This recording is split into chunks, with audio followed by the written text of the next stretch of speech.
हाय, good morning. मी आलेले कामावर. तुम्हाला तर माहीतच आहे मी स्वयंपाकाचे कामं करते इथं.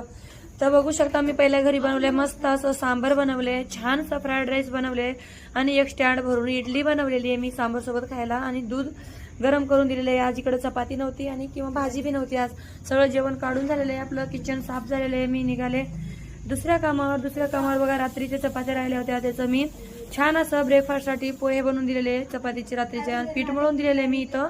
मस्त भरपूर सारं पीठ मळून दिलेलं आहे इथं आणि छान 4 लोकांची डाळ बनवलेली मी. डाळ तडका मस्त असं मुगाच्या डाळीचं तडका बनवलेलं आहे, खूप टेस्टी छान असं. इकडचं किचन साफ झालेलं आहे, इकडचं झालेलं आहे. आता निघाले मी माझ्या तिसऱ्या कामावर नाश्त्यासाठी बनवले मस्त अशी शेवई, बघू शकता तुम्ही कलरफुलची, आणि तुरीचं वरण बनवलेलं खूप छान, डाळ तडका मस्त, आणि आलू फुलगोबीची फ्राय सुक्की भाजी बनवलेली आहे छान अशी, थोडीशी भाजूनच आवडते या लोकांना. आणि मी इथं 6 फुलके बनवलेले छान असं तूप लावून, मस्तपैकी गोल गोल न दाग लागता. आणि इकडचं किचन क्लीन झालेलं आहे. इकडचं झाल्याच्या नंतर मी निघाले माझ्या घरी. माझ्या यूट्यूब चॅनलला सबस्क्राईब करा.